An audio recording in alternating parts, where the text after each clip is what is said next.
Hello and welcome to another episode of Adventures with Edu-Katie. I'm your host, Edu-Katie, and today we're shedding some light and filtering through the facts about watersheds. So let's learn. So what is a watershed? A watershed is an area of land that water moves across, and it channels the water into creeks and streams, and eventually into reservoirs, bays, and the ocean.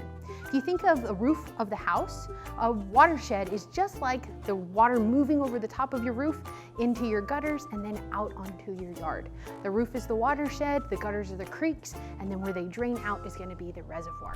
There are hundreds of watersheds throughout the United States, and they cover very large geographical areas, like the Mississippi watershed, which is in 33 different states.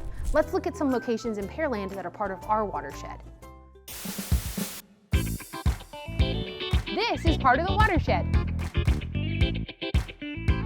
This is part of the watershed. This is part of the watershed. This is part of the watershed.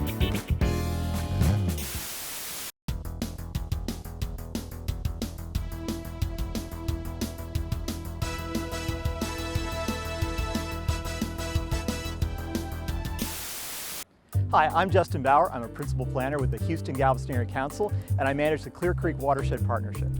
So the Clear Creek Watershed Partnership is a locally led voluntary organization that is working to clean the water in Clear Creek and its tributaries. So Clear Creek is part of a much bigger area that includes the city of Pearland. And when we talk about Clear Creek, we're talking about its watershed, all the land that drains into tributaries and then into the creek. And that's important because everything that happens in that watershed affects Clear Creek. So the Clear Creek watershed starts all the way in the west in Fort Bend County. It flows through Missouri County, a little bit of Harris County, and Galveston County, making its way down to Clear Lake, which, as we all know, is a pretty popular recreational area. So Clear Creek, like a lot of the waterways in the Houston area, faces a lot of challenges for its water quality. Some of those challenges are related to the things that we do on the land. We have issues with pet waste in the water, other sources of fecal waste in the water. We have issues with trash, with sediment and flooding in the water. All those combine to form an issue that our community is trying to address through a watershed protection plan. So it might seem like when we're talking about a big watershed that one person can't make a difference, but there are things that we do every day at our house or in our parks that can improve the water quality in Clear Creek. Things like picking up after your pet when he does his business. It's not nice to think about, but we used to say, it's better to pick it up than drink it. Things like picking up trash that you see on the ground, being careful of the chemicals, the fertilizers you use on your yard, just being generally consistent with ways that we can help the earth and help the water quality in Clear Creek. So it's critical that we have citizens involved in this process. It's your local information that will really make this project a success. You can find more information about the project at www.clearcreekpartnership.com or give me a call and I'd be happy to talk about the project. Unlike some other approaches that we take to cleaning up our environment, the Watershed Partnership is a voluntary program. So that means you have a direct say in what happens in your communities. And it's not just the benefits to the water. The way we perceive our communities, the way we perceive our water, the recreational economies that are based on clean water, and everything we can do in and around it are a benefit that can come out of this program. Because watersheds are on land, everything that people do can impact the watershed.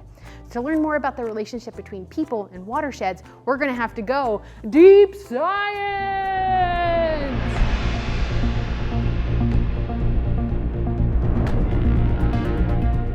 Welcome to Deep Science! So this model right here represents a city, okay? And we know that watersheds are on top of the land, so this also is an entire watershed.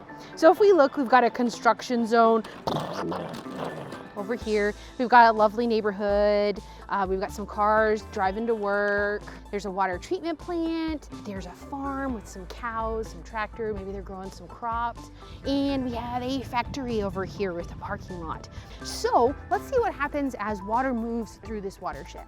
So this is what's gonna happen whenever there's rain, okay? The water is gonna move over the watershed from the highest point of elevation. It's gonna get channeled into those creeks and then eventually flow into our reservoir. And if I pull the plug on our reservoir right now, we look at the water that comes out, it's all nice, clean water. But we know that people can impact and change a watershed. So let's see what that looks like, okay? Our construction site, They're tearing up the dirt as they're going, okay? They're picking up some trees, logging them, driving them over, okay? When they do that, they're leaving the dirt and soil exposed. So we're gonna shake a little bit of dirt over the top here, over here, okay? Our farmer's doing the same thing. His cows are also gonna be going to the bathroom. So we've got manure going into this watershed, you've got all of that exposed soil. And then to help those crops grow, our farmer is adding some fertilizer, help those crops grow. Now back at our homes want all of their grass to be really green, so they're gonna add some fertilizer to their front yards as well. Our factory over here, they've got some people coming into their parking lot, and unfortunately, some of those cars have some oil leaks in their cars, and as they drive along the road, they're dripping oil wherever they go. So right now our watershed doesn't look all that unchanged. Okay, so let's see what happens again when it rains. What's gonna happen?